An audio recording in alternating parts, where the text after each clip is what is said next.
Gir Somnath crime બ્રાન્ચે ખોટા દસ્તાવેજો બનાવી ખોટું નામ ધારણ કરી લૂંટેરી દુલ્હન તેમજ દલાલોને ઝડપી કાયદેસરની કાર્યવાહી કરી. જૂનાગઢ રેન્જ ડીઆઈજીપી શ્રી નૈલેશ જાજડિયા સાહેબ તથા ગીર સોમનાથ પોલીસ અધિક્ષક મનોહરસિંહ જાડેજા સાહેબ દ્વારા અવારનવાર બનતા છેતરપિંડીના ગુના અંતર્ગત તાજેતરમાં થોડા દિવસ અગાઉ Sutrapada police state Gujarat register 166/2024 IPC કલમ 406, 420, 467, 468, 471, 506(2), 34-120(b) મુજબ ફરિયાદ અજયભાઈ કાનાભાઈ સોલંકી રહે હરણશા તાલુકો સૂત્રાપાડાને લગ્ન કરવા માટે આરોપી દલાલ નરસિંહ ઓદડભાઈ વાજા રહે સૂત્રાપાડા, શમીમબેન ઉર્ફે સીમાબેન ખેમરાજ જોશી રહે જુનાગઢ, દીપકભાઈ હીરાલાલ નાગદેવ રહે જુનાગઢ, રિયાઝ ક્રીમ મોરજા રહે રાજકોટ, કોમલ ઉર્ફે મુસ્કાન રિયાઝભાઈ મિર્જા રહે રાજકોટવાળાએ કાવતરું કરી ફરિયાદી પાસેથી ₹1,24,000 લઈ દલાલે રિયાઝ પોતાની સાથે આવેલ કૌશર બાનુવા ઓ અશરફ પોતાની સાથે આવેલ કૌશર બાનુવા ઓ અશરફ યુસુફ કાંતિનું રિંકલ અનિલભાઈ પંડ્યા નામનું ખોટું આધાર કાર્ડ તથા લિવિંગ સર્ટી બનાવી ખોટો દસ્તાવેજ ઊભો કરી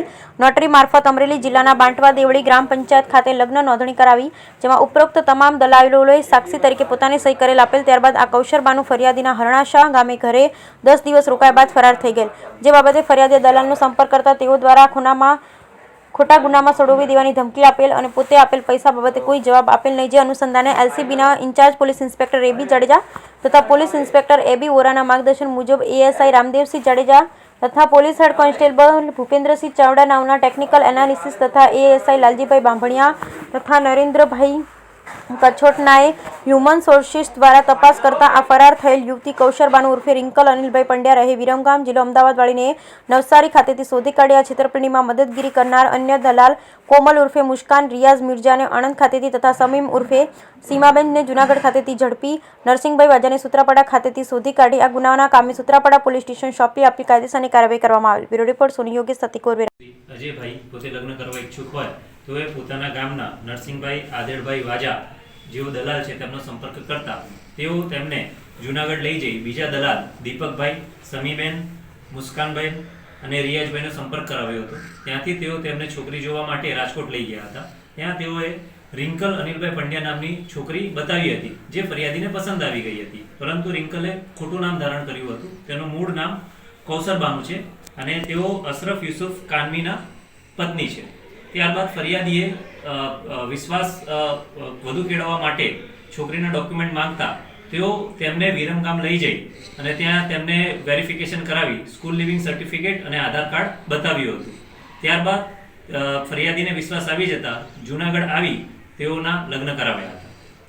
સર, આખા ઘટનાક્રમની અંદર જે આ પ્રકરણની અંદર તેઓએ કૌશર બાનુના રિંકલ અનિલભાઈ પંડ્યા તરીકે આધાર કાર્ડ અને સ્કૂલ લિવિંગ સર્ટિફિકેટ બનાવ્યું હતું અને લગ્ન નોંધણી માટે તે ડોક્યુમેન્ટ આપેલા હતા. અત્યારે તપાસનો વિષય છે અને તપાસ એની ચાલુ છે. ત્યારબાદ જ એમાં કંઈક ચોક્કસપણે કહી શકાશે. કુલ 6 આરોપીઓ છે જે મેં કીધું એ રીતે નરસિંહભાઈ વાજા, નાગદેવ દીપક, સમીબેન ઉર્ફે સીમાબેન વાઇફ ઓફ ખેમરાજ હરિપ્રસાદ, મુસ્કાનબેન અને જે મુસ્કાનબેન છે તે રિયાઝના વાઇફ છે અને રિયાઝ અને મુસ્કાન આમાં બે મુખ્ય કાવતરું કરવાવાળા. કૌશર બાનુ છે તે નવસારીના છે, રિયાઝ જે છે તે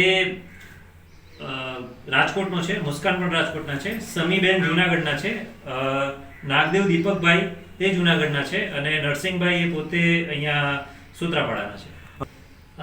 આપણા સમાજની અંદર લગ્ન જે પ્રથા છે લગ્ન એની અંદર સમાજના આગેવાનો સાથે રહીને લગ્ન સંબંધ કરાવતા હોય છે જેઓ વિશ્વાસુ હોય છે, જેના કારણે સમાજની અંદર થતા લગ્નોની અંદર આ પ્રકારના બનાવો બનવાની શક્યતા ઓછી રહે છે.